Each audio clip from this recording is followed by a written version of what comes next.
Welcome to Channel 10 News with your hosts, Nick and Sean. Hello everyone. Hope you're having a fantastic day. Today's main segments focus on the Reformations and Shakespeare's breakthrough in literature. Now let's go to Yazmeen, who's meeting up with Martin Luther. First up is Martin Luther. Luther, how nice of you to join us. It's today. my pleasure. So, tell me some things about yourself. I'm a famous reformer who challenged the church in my 95 Thesis. I posted them to the door of a castle church in Wittenberg. Oh, how interesting. How did this whole Reformation thing begin in the first place? Well, it was caused by social, political, economic, and religious problems in the church. Also, many critics of the church said that the leaders were corrupt. What do you mean its leaders were corrupt? They sold indulgences which freed people from their sins. I hear you're a pretty famous reformer. How have your actions continued the Reformation? My teachings were supported by many people. They led to the founding of Christian churches that did not accept the Pope's authority. My followers then took my lead and separated from the church. One of these followers was my good friend John Calvin. Oh yeah, I've heard of him.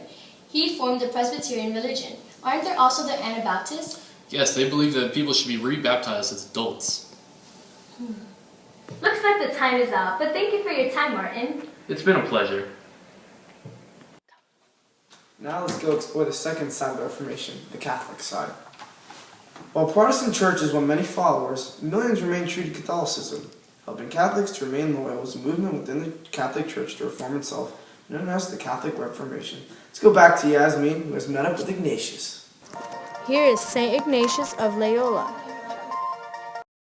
That's right, Nick. I'm here with Ignatius of Loyola. So Tell me about yourself, Ignatius. well, I'm a reformer of the Catholic faith. Many people have walked away from the church, but I'm trying to bring them all back.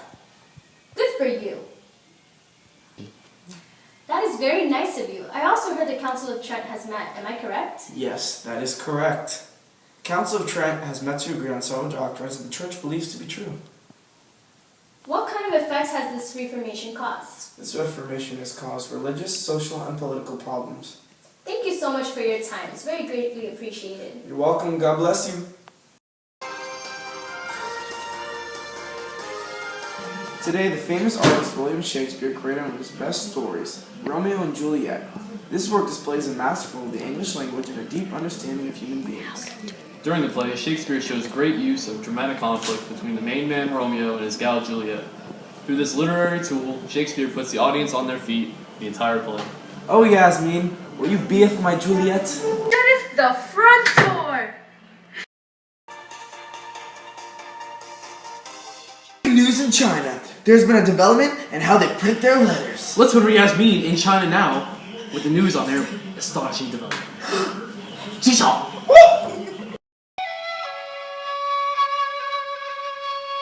Here I am with the Great Wall of China. We have some groundbreaking news. There have been some great developments in how we print our letters. This is called Chinese block printing. We can now use reusable resources to write on. We now have the ability to print, in theory, endless amounts of books for our students and scholars. And here in China, we are all about education for our community, so this affects us greatly. Thanks, and that's all for me. Back to Nick and Sean. And now for a commercial break. I am here in the area called Utopia. No corruption, no war. Who wouldn't want to live here? Here are the basketball courts where the utopian people can exercise. Here are the utopian tennis courts where the utopians like to get their swing on. This is the utopian gym where the utopians like to get swole. Here are one of our own utopian houses.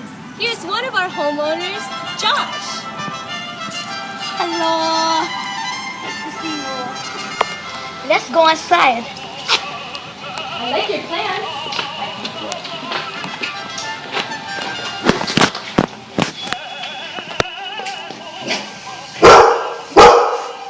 Hello. Beautiful living room. This is the living room, as you can see. Oh. Now we shall go to the kitchen. It's so flawless and spacious. But thank you.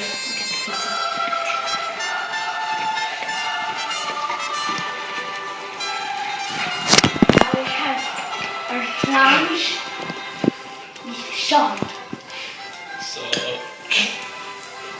And that was our beautiful utopian community.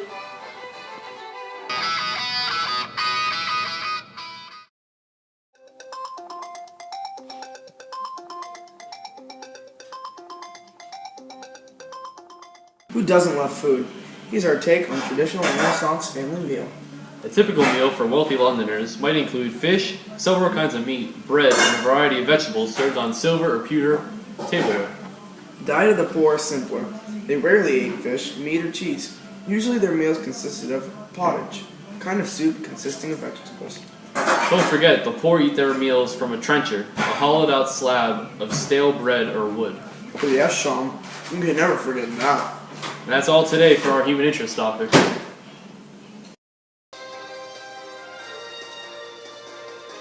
Now guys, recently Leonardo da Vinci created his masterpieces, the Mona Lisa and the Last Supper. In your own opinion, which work do you like more? Sean? Thank you, Yazmeen. Personally, I like the Last Supper because of the great precision used by Leonardo in creating the bodies and faces of Jesus and his apostles. This painting greatly reflects the talent Leonardo has. Wow, thank you, Sean.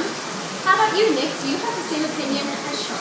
No, Yazmeen. I personally think the Mona Lisa is the better painting. The way Leonardo uses dark colors to bring out the scenery behind the body of Mona Lisa is spectacular. Also, the detail he used in creating the face is impressive. I don't know about you, Sean, but Mona Lisa over there is pretty fine. Oh, Nick, even if she was real, you wouldn't have a chance. Thanks, Sean. Well, looks like we have reached the end of our newscast. Thank you for joining us and exploring the Renaissance with us. I'm Yazmeen. I'm Nick. And I'm Sean. And this is Channel 10 News.